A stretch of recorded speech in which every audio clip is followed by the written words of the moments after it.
Olá, amigos, a paz do Senhor.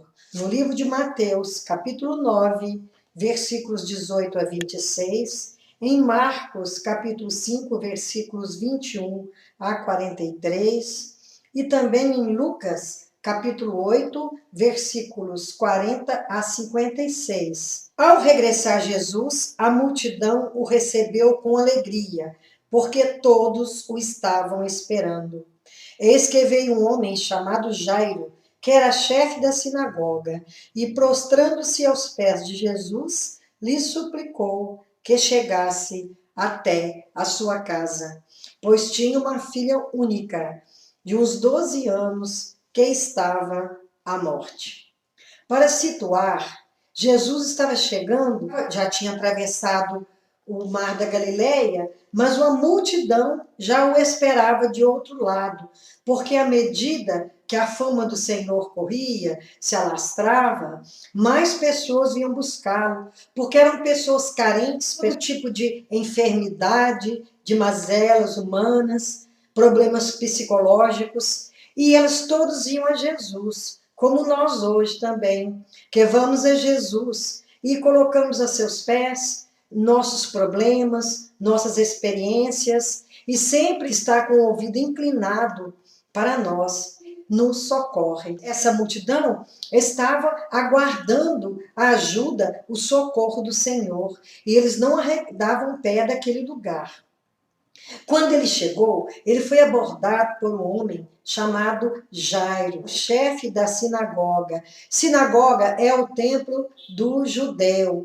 E esse homem era o principal, ele era o mais importante entre todos aqueles líderes. Era um homem muito respeitado, devia ter uma condição de vida bem razoável, tinha uma filha de 12 anos. E essa filha estava à morte. Não é fácil para um chefe, um líder de uma sinagoga dos judeus, ir atrás de Jesus, porque eles o renegaram, o repudiaram. Para esse homem, cheio de prestígio, ele ir atrás de Jesus é porque estava realmente desesperado.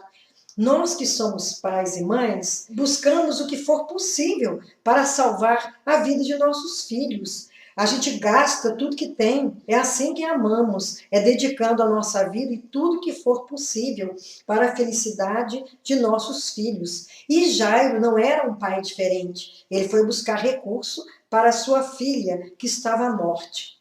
Mateus já fala que a filha tinha morrido, mas é um jeito de falar que não tinha mais o que fazer, não havia recurso para aquela vida. Pelas outras narrativas, nós sabemos que ela estava moribunda, ainda não tinha morrido.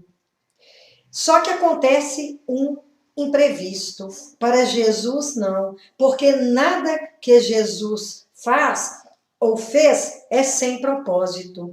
E essa caminhada até a casa de Jairo, ela é interrompida por uma mulher angustiada que há 12 anos sofria de hemorragia, que definhava suas forças, que a enfraquecia cada dia mais. Eu imagino a dificuldade para essa mulher sair de sua casa e vir talvez até arrastando para chegar aos pés de Jesus. O sofrimento era tão grande que ela não mediu esforços e ela foi ao encalço do mestre. Ela ficou sabendo onde ele se encontrava, ela foi carregando a sua dor, o seu flagelo e chegou aos pés de Jesus. Eu imagino que ela até vivesse sozinha, porque naquele tempo uma mulher que sofria de um problema desses era considerada impura. O próprio ciclo menstrual, quando a mulher estava menstruada, ela era separada. Imagina uma hemorragia que durasse tanto tempo. Então ela era uma mulher estigmatizada, um problema que ela não tinha culpa. E não tinha os recursos de hoje que controla, não. Ela tinha que sofrer, carregar aquele problema sério. E agora ela resolveu buscar Jesus para ficar curada. Ela toca na orla do manto, é curada naquele instante. Imagina a felicidade dessa mulher, a alegria de se sentir recuperada e acabar totalmente aquele problema de anos. A menina dessa história, a filha de Jairo, tinha 12 anos. E essa mulher, 12 anos que sofria. O tempo de vida da menina ao tempo de vida de sofrimento. O sofrimento, qualquer tempo, ele é terrível. Imagina um sofrimento que arrastava por anos, mas essa mulher foi buscar o recurso na pessoa de Jesus.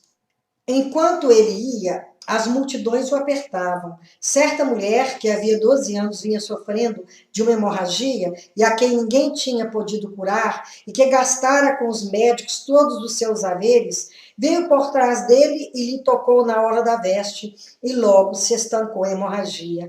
Mas Jesus disse: quem me tocou? Como todos negassem, Pedro, com seus companheiros, disse: mestre, as multidões te apertam e te oprimem, e dizes: quem me tocou? Contudo, Jesus insistiu: alguém me tocou, porque senti que de mim saiu o poder.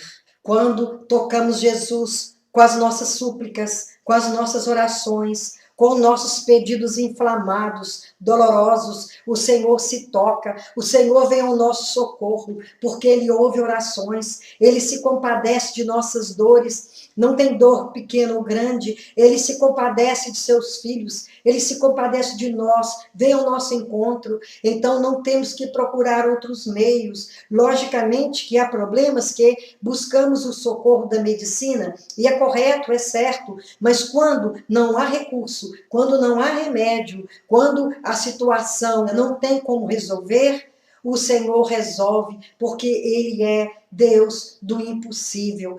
Saiu virtude dele naquele momento, porque todas as virtudes do Senhor, Ele converte para seus filhos na hora da necessidade, na hora do sofrimento, na hora da dor, na hora da dúvida. E não foi diferente com essa mulher. E Jesus queria saber quem havia lhe tocado. Logicamente, ele sabia, mas ele quis evidenciar aquele momento, aquele instante. Ele quis chamar a atenção dos discípulos e de quem estava no momento para aquela mulher, para que registrasse aquele problema dela que era tão terrível. Então ele fez questão de perguntar quem tocou, para que isso fosse registrado da forma que foi. Vendo a mulher que não podia ocultar-se, aproximou-se trêmula e, prostrando-se diante dele, declarou à vista de todo o povo a causa por que ele havia tocado e como imediatamente fora curada. Então lhe disse: filha, a tua fé te salvou, vai-te em paz.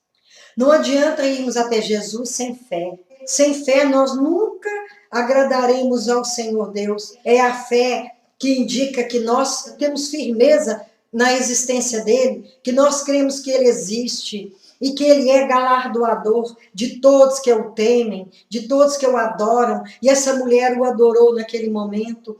Ela sabia que se ela encontrasse o Senhor, ela seria curada. É essa fé, sem sombra de dúvida, que fez com que o Senhor a enxergasse e a curasse na medida que ela o tocou. Porque o Senhor conhece a medida de fé de cada um de nós, porque foi Deus que nos deu essa medida. E essa mulher, ela não duvidou e ela foi curada. E aí a gente pergunta, Jesus já estava indo com Jairo para a sua casa, para ver a menina. E houve essa parada. Nada que Jesus fez ou faz é sem propósito. Ele estava usando de um recurso para trabalhar a paciência daquele homem, para, através da espera, porque ele era um homem cheio de prestígio, um homem reconhecido, de moral ilibada, muito respeitado na sinagoga e por quantos o conheciam, acostumado a ser obedecido, a ver suas ordens cumpridas e suas palavras eram levadas em consideração, mas naquele momento não restava outra opção a não ser esperar. E eu imagino que ele deve ter ficado bastante aflito enquanto aguardava, mas eu cheguei primeiro, eu já estava indo para minha casa, o caso da minha filha é muito mais urgente. Aquela mulher era anônima. O nome dela não é revelado. O Senhor Jesus elevou o nome das mulheres em várias passagens, mas essa mulher aqui na situação de anônima, para Jesus não há diferença. O Senhor não olha pela aparência. A aparência para ele não conta. O Senhor não se impressiona com a vista. Ele, olha, é a essência. Ele foi fiel com aquela mulher. Ele estava dando uma lição em Jairo. Ele estava sendo didática e pedagogicamente instruído e preparado. Ele tinha que aguardar. E esse homem esperou.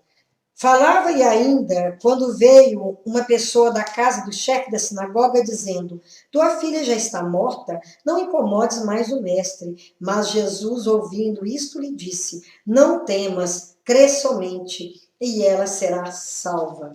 Basta crer.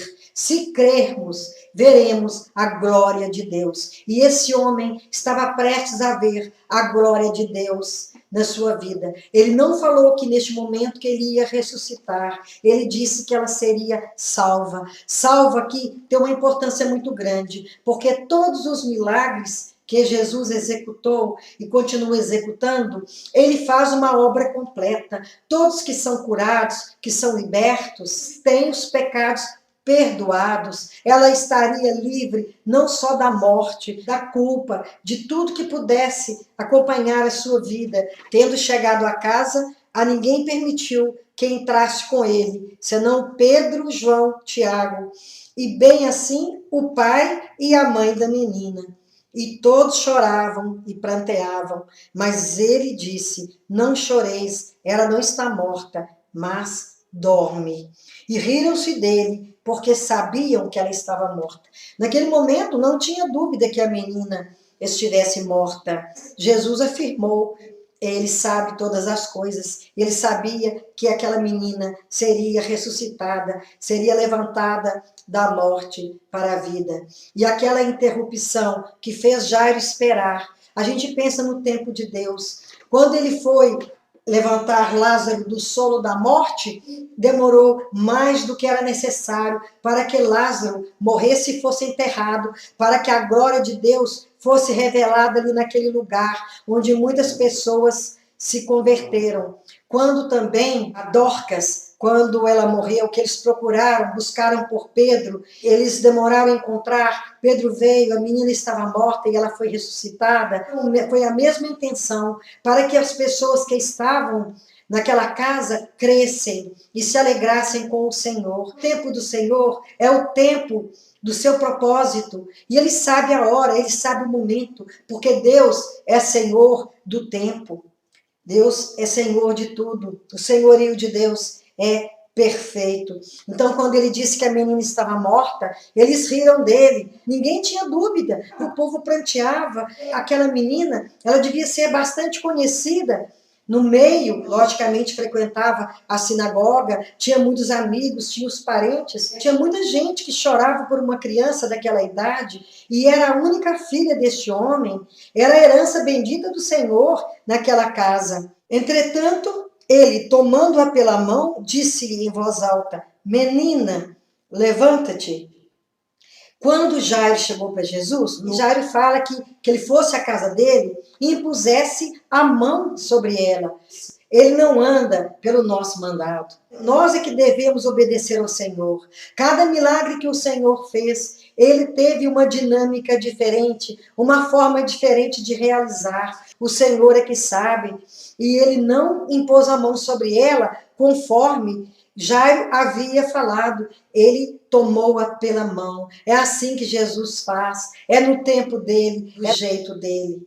E nós estamos felizes por cada vez mais conhecer desse Deus, desse Jesus maravilhoso, que atende oração, está sempre inclinado a nos ouvir as nossas súplicas, e não há sofrimento pequeno ou grande. Qualquer sofrimento toca o coração do Senhor e ele vem ao nosso socorro. Voltou-lhe o espírito, ela imediatamente se levantou e ele mandou que lhe dessem de comer. Seus pais ficaram maravilhados, mas ele lhes advertiu que a ninguém contassem o que havia acontecido. O Senhor não preocupa só com a nossa vida espiritual, também com a nossa vida material, porque Deus nos dá o provimento diário. O Senhor ouve as nossas súplicas, ouve e nos atende. Os pais da menina ficaram maravilhados. Pedro, Tiago e João, aqueles apóstolos que sempre estavam com Jesus em situações especiais, se maravilharam, embora já tivessem visto outros milagres do Senhor. E aqui nós pensamos como o Senhor se preocupa conosco. Hoje estamos passando por tribulações e dificuldades, mas o Senhor é presente. O Senhor não tem nos abandonado em momento algum. Ele tem nos socorrido, nos dado suporte, porque o Senhor é presente com aqueles que o buscam. Como ele ressuscitou essa criança, o Senhor está sempre disposto a ressuscitar nossos sonhos, nossos projetos esquecidos. Muitas vezes pensamos que aquilo não é para nós, que está muito difícil. Deus é o Deus do impossível, não há nada demasiadamente difícil para Ele. Então é tempo, no tempo que se chama hoje, de buscarmos o Senhor com a nossa fé, e Ele ressuscitará nossos sonhos. Ele também é o Senhor da esperança, Ele é o nosso Deus, que está sempre disposto a nos ouvir e acatar a nossa oração e a nossa súplica, porque o nome de Deus é amor. Que o Senhor nos guarde e que Ele perdoe os nossos pecados, não porque nós merecemos. Que assim seja. Amém.